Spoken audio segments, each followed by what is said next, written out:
Hello everyone, this is Brian with Depersonalization Help. First of all, I'd like to welcome you to the channel, and second of all, I'd like to give everyone a quick message of reassurance before I start with the informational portion of our video today. If you're here, I imagine you're either trying to calm yourself down, or you have been in this state for what feels to you like an eternity, and you feel almost resigned to stay like this, as though you can't escape it, and it's going to be just something you have to learn to live with. But let me assure you that this disorder, this mental health problem, this affliction of yours, depersonalization and derealization, is in almost every case I've seen just a temporary, anxiety-driven state that can and will go away completely. I've spoken to dozens of people who have told me their stories, or who have asked me for help, and many of them told me that they had tried it all, and that they had given up completely on trying to get better. But I've seen the progress they've made months and years later. I've seen them, and they're completely fine now. And they don't even think about depersonalization anymore. I don't think about depersonalization anymore unless someone's asking me about it. You will be yourself again. You will feel normal. These irrational thoughts won't bother you for hours. The panic attacks will leave. The anxiety attacks will go away. And one day, you're going to feel well enough to tell another scared person that you were once in their shoes. And no matter how scary it was, none of the worst case scenarios in your head ever came true. And you can and will feel happy again. Now, with that out of the way, I'll go ahead and give a little bit of context on myself so you can see that I truly had a terrible case of depersonalization. I got depersonalization from a series of bad drug experiences. I would smoke, I would do stuff, and I would, feel a bit of anxiety sometimes. Sometimes it was great, sometimes it wasn't, but the next day I would feel completely normal. So I thought, this is just something that happened. Sometimes you have a bad day and you just gotta ignore it because the good days outweigh the bad ones. But this all changed once when, after months of smoking, I eventually had one night where the anxiety was terrible. I felt as though everything in the room, everything around me was completely alien. I eventually started feeling the beginnings of, an anxiety attack, and I had never had an anxiety attack like that in my life. Eventually it turned into a full-blown panic attack, and I truly thought that I was going to die that night. And I had no idea that this was only the beginning of days, then weeks, then months of some of the worst times of my life. From that point on, I probably experienced every terrible symptom, every fear, and every irrational thought that you currently have. My symptoms started relatively small. I had the floaters, the distortions of light. I saw the world in an almost 2D sense. I had sleep paralysis, sensitivity to sound, and tinnitus. I was anhedonic. I only had anxiety, depression, fear, and a sense of dread. Those were the only emotions I felt. And this was only the beginning. As days went on, my condition got way worse. I didn't eat for days. I lost, 15 pounds in a week because I would vomit anything I tried to eat. I would have night terrors, so I was scared to go to sleep, and I had a distorted sense of time. I didn't recognize myself in a mirror. I felt dumb. I thought I was, mentally disabled at some points, and I was having this extreme existential anxiety about the most obscure philosophical questions that don't have an answer and you don't need an answer to. And eventually I just thought that I was schizophrenic. I thought that I had for sure gone into psychosis, and potentially that, some of these existential thoughts were real and I was just going to snap out of reality. Now, I'm not telling you all this to scare you. I don't want to make you think that just because you have depersonalization, you're going to feel all these terrible things and life is going to be horrible and you're going to feel like a horror movie every day, because truthfully, everyone's experience is different. You may or may not ever have any of these symptoms. You may have some of them. You may have a completely set of different symptoms. You may only have depersonalization for a few weeks and never feel it again. You may have it for a few days. You may have it for years. But this facet of uniqueness with everyone's symptoms is important, because you don't want to be like me or other people that I've seen online, where every time you read someone's depersonalization story or watch their video, the first thing you look at is, how did this guy get it? Did he get it from drugs too? Oh no, he got it from, childhood anxiety. Maybe this video doesn't even apply to me. Or, maybe only the guys that get it from drugs can recover, or only the guys that get it from anxiety can recover. But this is just all you trying to see the grass is always greener on the other side, because there was a lot of symptoms where I thought, this guy's symptoms are so easy, man. If I only had his symptoms, I would be recovered today. But it was never like that, because sometimes my symptoms would go away and I would just find another one to fixate on. I would spend days on various forums looking up each and every symptom I had, seeing if other people had it too. I would obsess and pore over every forum post and video, hoping for that one magic piece of advice that would get me out of this situation. And eventually, I just became a recluse. I would avoid contact with people because I was so scared and sad all the time that it felt almost impossible for me to function in the outside world. I didn't see friends for weeks, and I even had to sleep with my parents in the same bed for a period of time because the night terrors and fear left me too scared to sleep by myself. A lot of these things, they helped me cope for, a bit.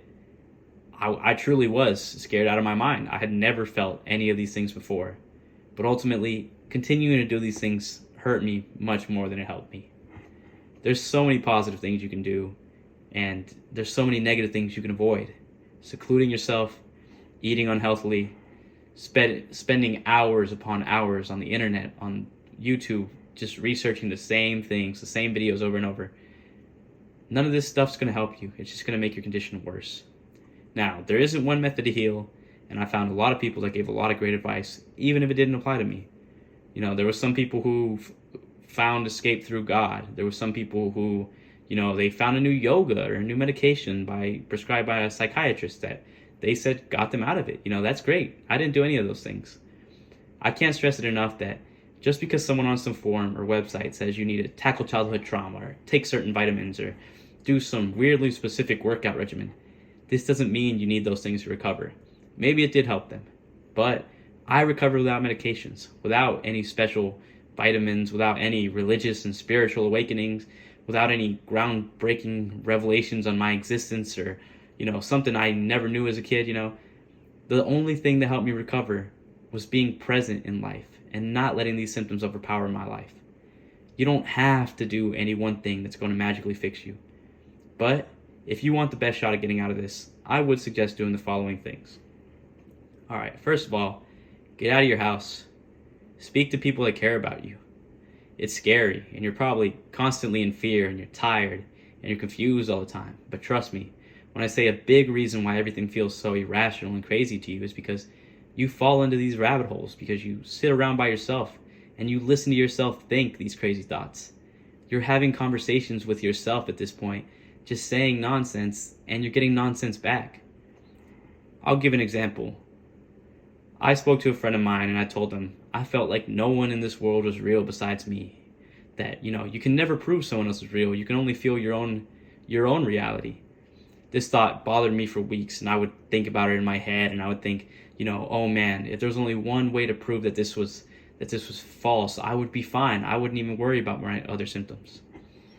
Eventually, I just told a friend of mine, I told him, how I was feeling, what I was thinking, and he told me, man, I feel real. I have no doubt that I'm real. So that makes at least two of us who are real. And instead of falling into the same rabbit hole of questioning his statement and thinking about every philosophical point of view from it, I just laughed. It was funny to me. I thought it was a funny statement. I was caught up on answering questions that can't and don't need to be answered. Now, the second bit of advice is to feel better physically and find healthy ways to distract yourself. You don't have to become a bodybuilder. You don't have to lift any weights or even, run 5 miles a day, but just walk around more. Quit smoking. Quit binge drinking. Quit sitting around on your computer for 12 hours a day and wondering why you're depressed. And really importantly here, if you got DPDR from drugs, stop doing drugs. As I said before, I had a terrible drug experience, and I unknowingly had extremely mild cases of DPDR. Ones that would last for like an hour. I didn't even know what it was at the time. And, if I could go back and tell myself, if you keep doing this, you're going to feel like this for months and months on end, maybe I would have stopped. But I kept pushing and pushing my limits until I ended up in this hell I described to you before. So please, if weed leaves you feeling like this, ask yourself, is it worth it so much to you to smoke that you want to risk ending up like me and everyone else here who didn't listen to the warnings their body gave them? All right, with that said, let's talk a little bit about exercise. Exercise isn't an end-all cure, and it's going to be hard at first to get active. I vividly remember playing a game of basketball at my local gym. I legitimately was sitting there on the court. I wasn't sitting, I was running, but I was running on the court, and I was ruminating about the universe. I was scared I was going to have a panic attack in the middle of the game. But I just kept thinking to myself, all right, just keep trying to score, just pay attention to the game. And eventually at the end of the game, I noticed that I wasn't obsessed about the floaters in my eyes or why my vision looked all 2D or, the fact that I had a panic attack earlier that day. I was just trying to make this next shot because my team was down 10 points to 9, and we were going to 11. I felt good after that game. I had that runner's high, and I finally felt like, I was getting a little bit out of this rut. I felt like I was finally doing something that just wasn't pacing around in my house or sitting on a chair. Now, find healthy ways to distract yourself in terms of hobbies. You can't just sit around and say, what if I binge eat just to feel good for 15 minutes? What if I sleep for 12 hours? Maybe I'll wake up okay. Maybe won't have to feel anything for these 12 hours, and it'll be, better than sitting there all scared. Maybe I'll watch Hulu all day so my mind can't possibly think any scary thoughts. But this doesn't work. You're just going to feel worse than you did before. Get up and do something. If you don't like sports and running, go play some board games with some friends. Learn a new language. Learn to knit. Literally do anything else besides sitting at home, just doing the things regular depressed people do that don't help them, except you have it harder because you also have anxiety attacks every couple minutes and question reality. Now, if you enjoy playing video games or watching movies, then sure, play video games and watch some Netflix. I'm not saying you have to change your hobbies completely, but what I am saying is that if you can find something to engross yourself in that won't just distract you but also enrich your life, you might find that it's easier to feel better about yourself at the end of the day than if you just watched 10 hours of TV in the hopes that it stops you from having to confront your thoughts because they're so scary to you. Now, fourth, and all in all, just be present in the moment. Don't see every day as something you just have to get through. Do the things I told you.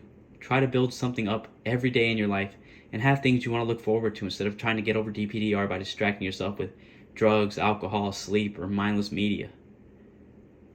All right. We're getting really close to the end here, so let me offer one more bit of reassurance. I can personally attest to the fact that many of these symptoms go away.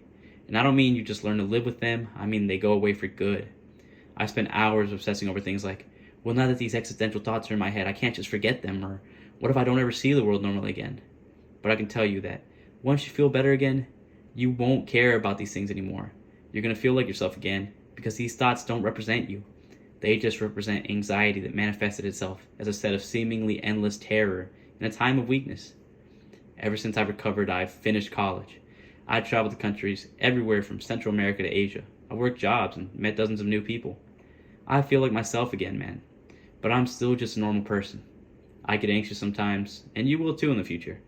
You might have some bad days just like everybody else. But the important thing to remember is, I don't feel all these symptoms. I just feel regular negative emotions like everybody else when days are bad. And you can make it to a point where you never have to feel like you're stuck in this nightmare of irreality again. Once again, I promise you, please trust me, you're going to be okay. There's hope.